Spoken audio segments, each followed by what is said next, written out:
We do seize. There's no doubt about it.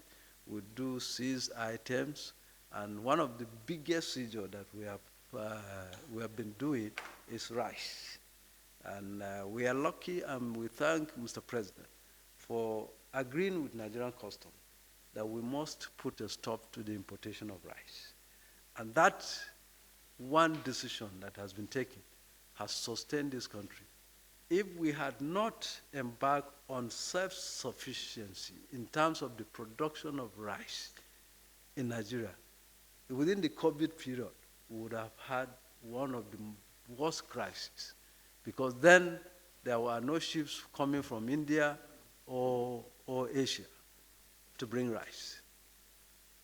I don't know what we would have ate, but we thank God that Mr. President quickly realized that and came up with the policy with regards to self-sufficiency. And our farmers took that as a challenge, and therefore the availability of rice that is produced locally is what has sustained this country up to today. And we're still working at that. We're making sure that despite the forces that work against us, because there's a lot of rice that is being brought into Benin Republic and then smuggled into Nigeria. What probably some of you would not know is that there are two types of rice. There's the sticky one, especially for the women, and there's the parboiled rice, which is the one we eat in Nigeria.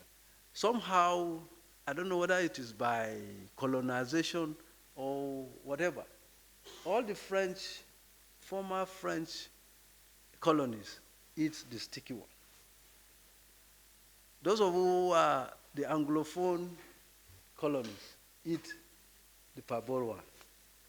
If you go to Ghana, you find the same rice that we eat, and that's why they do their love rice very well with it. Here we eat the same rice. So, but the highest importer of parboiled rice today in Africa, in West Africa, is Benin Republic.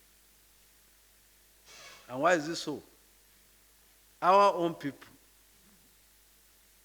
goes to all these countries, import this, and take it to Benin.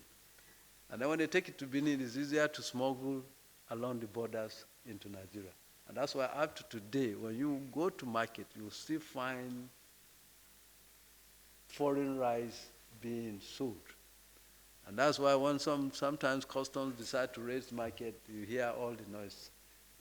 But it's because we want to remove this dependency.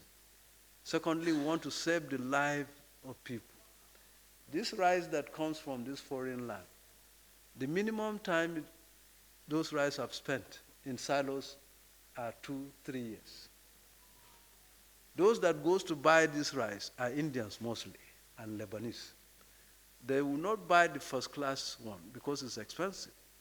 So they go for these ones that are less expensive. Because in those rice producing countries, after 2, 3, 4 years, if they cannot sell those rice, they dump it in the sea. So it is at the point of almost giving out this thing that these guys goes to buy this thing. And you must also understand that this rice does not preserve itself. They use chemicals to preserve it so that it looks fresh at any given time. So this is where the problem is. And that's why we are doing everything to make sure that we prevent and stop the importation of rice into this country so that we eat our own rice. Those of you who cook rice, I've said this many a times. Take the two, put it, cook it, cover it, over 24 hours. Open each one of them. Our own Nigerian rice and the imported one. Smell it. You will know the difference. You will hear the odor. Ours will be fresh. Ours will be fresh, and this one will have a distinct odor because it's chemicalized. It's chemicalized, and that's what we consume. And that's why you find a 22-year-old, 25-year-old having colon cancer. And you begin to wonder, how did it happen? it is this type of things that happen. So when you see us fighting and making sure that these things, help us please, those of you in the press. We want to save the lives of Nigerians, and we want to make sure that we become self-sufficient.